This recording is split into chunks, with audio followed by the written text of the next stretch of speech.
Universitas Gunadarma, dan saat ini saya sudah bekerja di PT Mayora Indah, penempatan di Jayanti 2 sebagai Engineering Utility, dan saya sudah mengikuti pelatihan MEP dan HVAC di PT Mino Karya Sejati. Terima kasih. Kembali kita di pelatihan Engineering by PT Mino Karya Sejati. Kita akan membahas mengenai pemasangan deep well. Ini deep well yang baru yang akan kita pasang dengan spek 3 kW. Kita akan mengganti deep well yang rusak. Ya, ini deep well yang baru merek Grundfos. Nanti setelah kita buka, kita akan memasang. Jadi teman-teman dapat mempelajari bagaimana mengenal dasar-dasar pemasangan deep well. Nanti akan saya ajarin apa-apa aja yang perlu diperhatikan di dalam pemasangan deep well atau sumur tanah. Ini kabelnya, ya, kabel untuk deep well.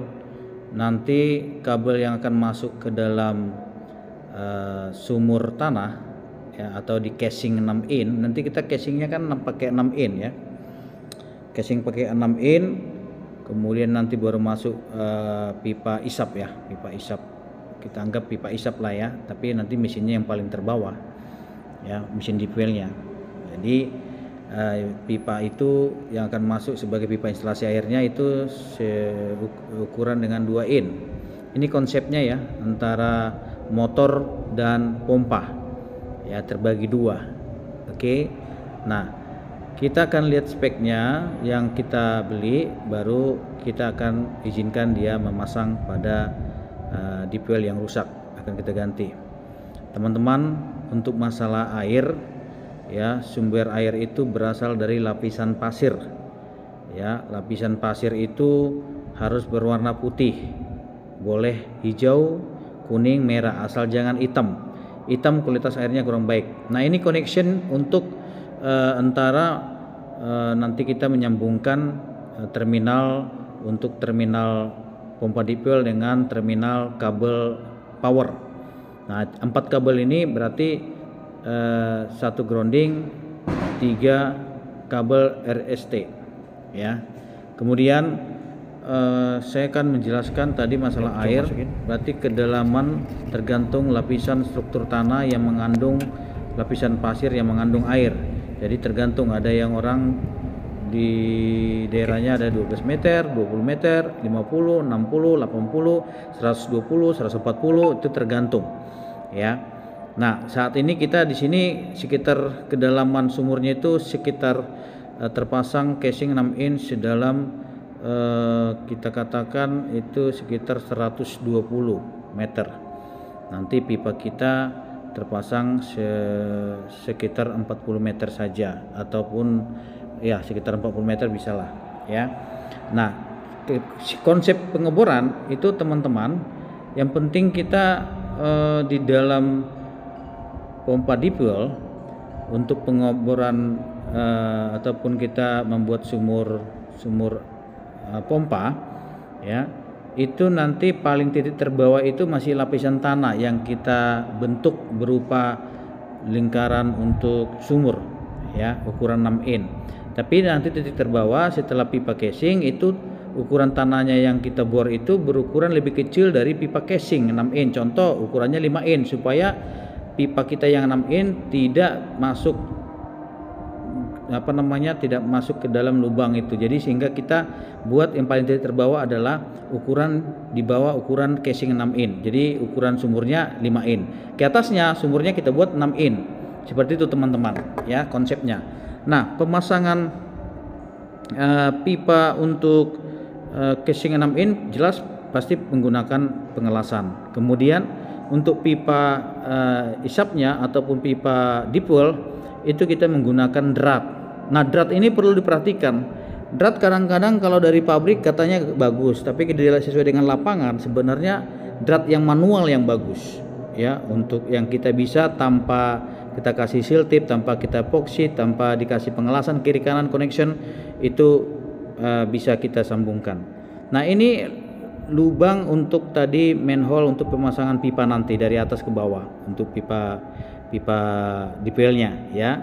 Jadi teman-teman, di sini kita akan melihat bagaimana cara pemasangan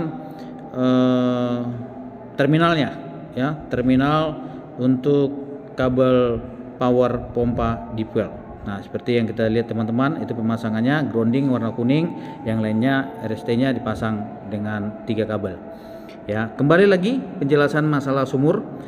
Di dalam sumur itu ya ada kadang-kadang kita temukan, kita gali di 12 meter dia sudah ada air.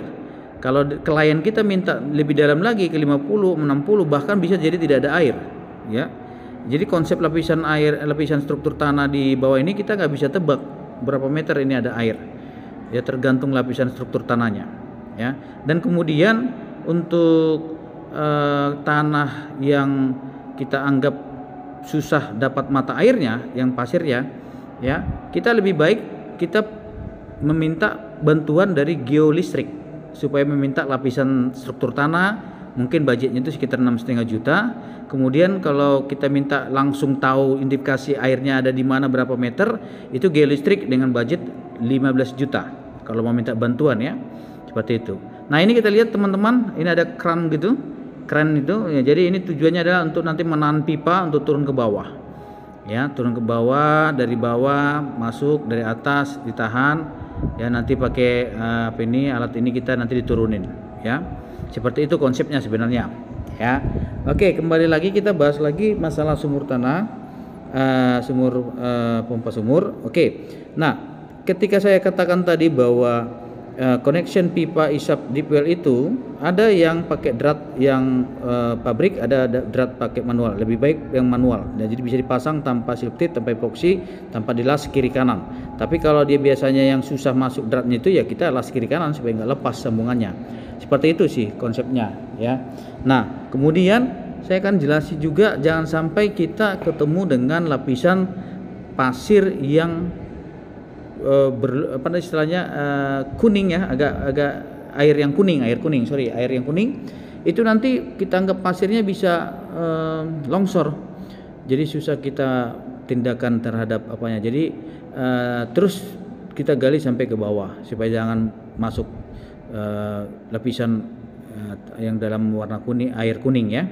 Nah kemudian ini tadi kita lihat kinerjanya teman-teman ya, diturunin pipa bisa dilihat ya, kita turunin pipa, nanti pipa yang isap ini sama mesin tadi masuk ke dalam casing 6 in ya teman-teman ya.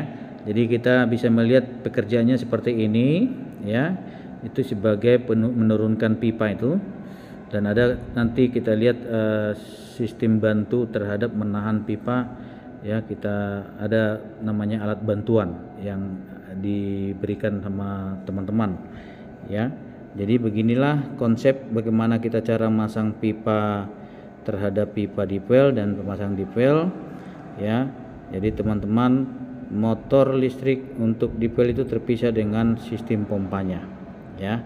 Nah ini yang saya bilang tadi, untuk kita buat alat untuk modifikasi supaya kita nanti bisa menahan ya, menahan dengan pakai engkel supaya jangan sampai terjatuh pipanya ya, seperti itu teman-teman. Jadi terus menerus sampai berapa meter, ada 1 batang, 2 batang, 3 batang, turun terus sampai nanti kita tentukan berapa batang dia masuk ke dalam sesuai dengan yang sudah dideteksi berapa banyak air ada di dalam lapisan yang sudah kita tentukan. Nah catatan yang terpenting tadi adalah jangan sampai kita terjebak dengan bahasa kualitas air ya. Jadi air itu kadang-kadang bisa jernih tapi ada yang bau, itu bisa mengakibatkan airnya jernih tapi bau. Nah yang penting kita pada lapisan yang berpasir putih lebih bagus ya. Kalau itu udah cukup bagus, nanti kita sampai titik terbawah casing itu bisa juga nanti casing kita paling titik terbawah itu kita iris, kita lubangin supaya terjadi resapan air, baik itu air apapun yang ada dalam lapisan tanah masuk ke dalam casing pipa kita, dan pipa isap kita bisa mengisap dengan baik dan selalu penuh di instalasi casing kita. Jadi kita anggap casing kita yang itu sebagai sumur dalam mata air di bawah tanah. Ya, seperti itu teman-teman. Ini yang saya jelasin tadi, pakai engkel tadi. Dia akan turun terus sampai ke bawah sampai titik kita temukan air di dalam sumur itu. Ya, demikian penjelasan saya teman-teman mengenai pemasangan deep well, sehingga teman-teman engineering dapat mengawasi para vendor yang sedang memasang pompa deep well dengan segala aksesorisnya. Ya, jika ada pertanyaan silakan tanya kepada saya. Demikian, terima kasih. Salam sukses by PT Mino Karya Sejati. Thank you.